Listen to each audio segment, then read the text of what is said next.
You can't say I don't treat you well, Jimmy.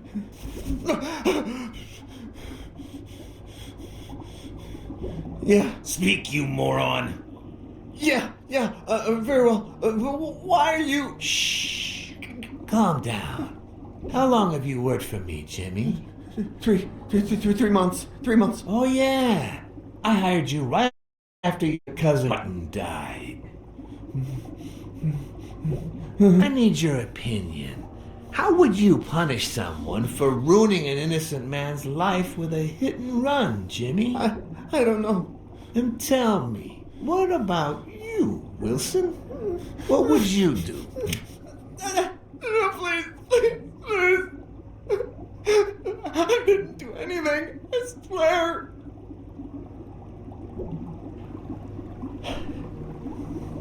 He was a good guy.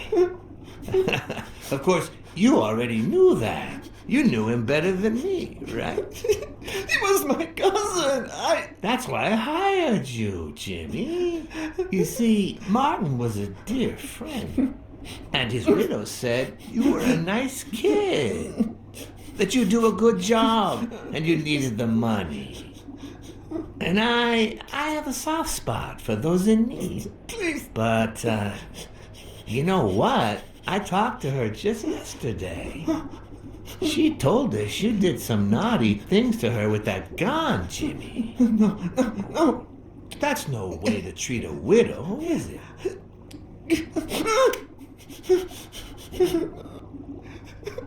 She's lying. Why would I do that?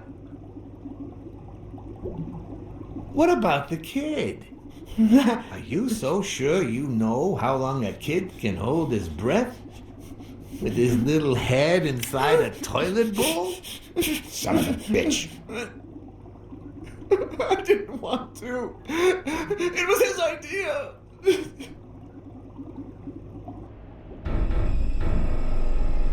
Who's your boss? Give me a name. Cassidy. It was his idea. He said you'd hired me if I'd managed to scare the widow, and I just... All right. Let's just calm down now. Okay? It's gonna be okay.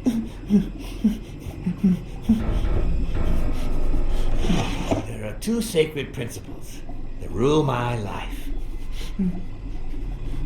The first principle is the love for my family. I do anything to protect them. The second principle, I never put my future in the hands of fate. I always play it nice and safe. And I would even add a third principle, or better yet, a rule. If anything threatens either of these two crucial principles, I take matters into my own hands. You see where this is going? For the first time, I got someone killed, even though all I really did was rat him out. No, I just... Stop interrupting me, Jimmy. It's not polite. You're all the same. So rude. You know what? Let's leave it at that. You're going to give a message to that disgusting walrus Cassidy, aren't you? Yeah, sure. Whatever you say. Sure. Good boy. What's the message? Oh, Jimmy. You still don't get it, do you? You are the message.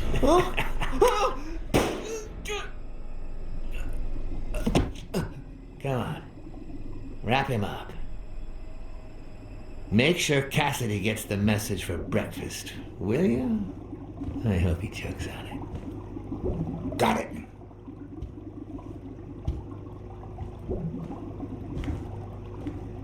Where are you hiding, little fishy? Once again, you didn't get to hear the end of my story.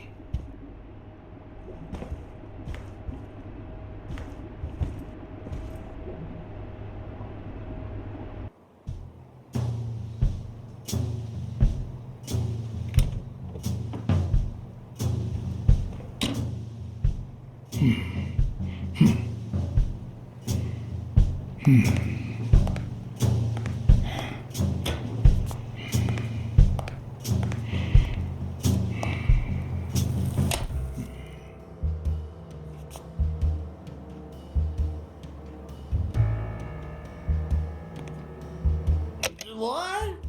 Just where do you think you're going, putty cat?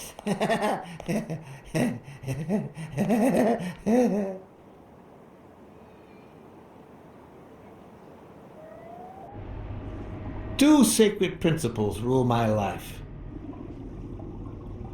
The first is the love I feel for my family.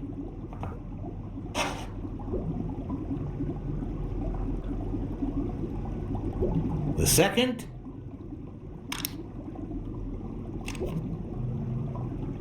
never leave destiny in the hands of fate.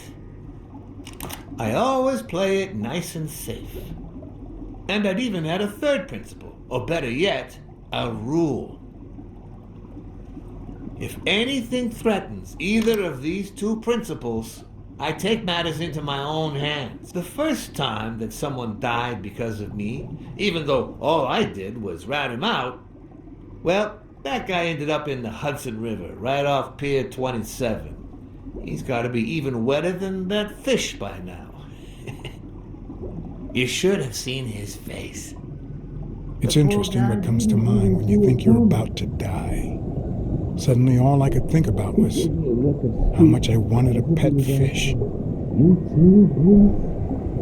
Anyway, I was 14 years old, and I still dream about his widow and his son. By then, I was adamant about buying a fish. But first... That was that. Never again. Nowadays, whether it's me who pulls the trigger or not, I have zero regrets. What's more, I sort of enjoy it.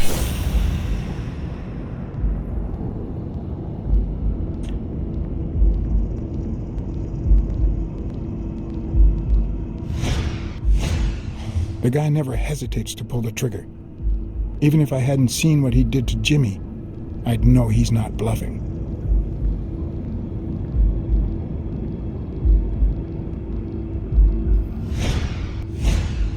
In case anyone had any doubts about who's the boss around here, I'll put my dirty feet on his luxurious table to prove that all of this is mine.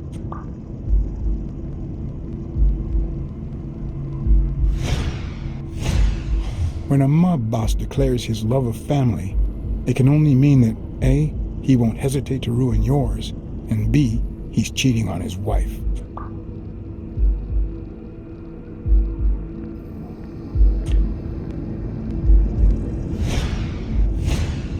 His pupils are dilated, and there's a slight grin on his face.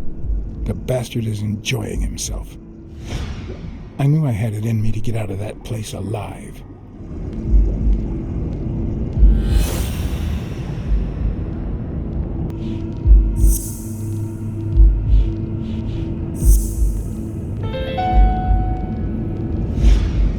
No.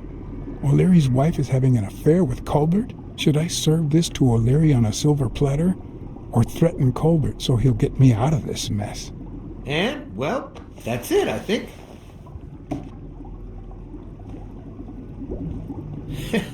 You know, Blacksad, I never made it this far.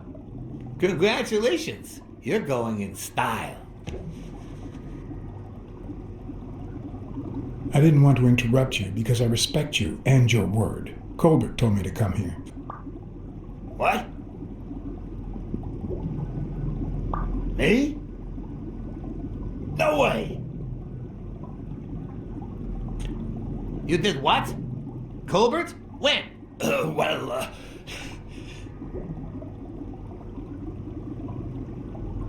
Yeah, remember? At that bar on 33rd and Main Street. Don't you remember that cocky drunk guy? No.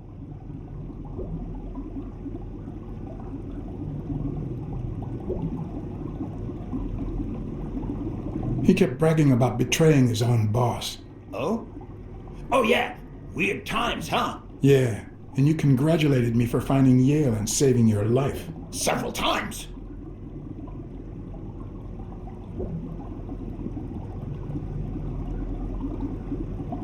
Then you assured me that O'Leary would thank me. Well, I didn't put it that way, but yeah.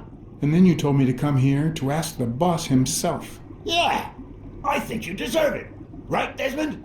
Oh, Blacksad, Blacksad, Blacksad.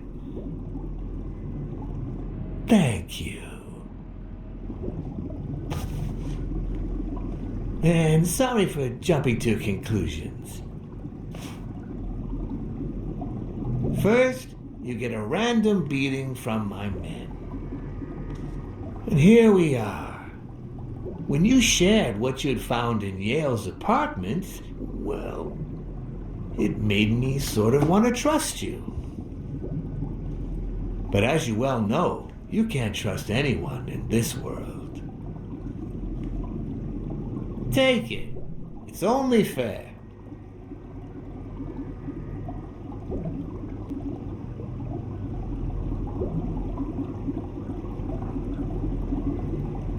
I want to bet it all on the fight, on Sonia Dunn's behalf. Oh, what a romantic you are. We listen, if you call it listening, to the sentimental romance.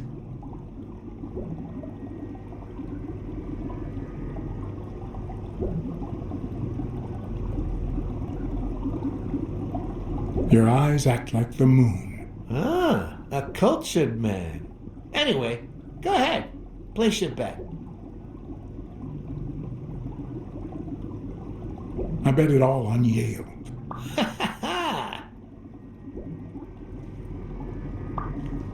Oh, Blacksad. Aren't these odd hours to pay me a visit? Your message was important, but certainly not urgent. It could have waited until tomorrow, don't you think?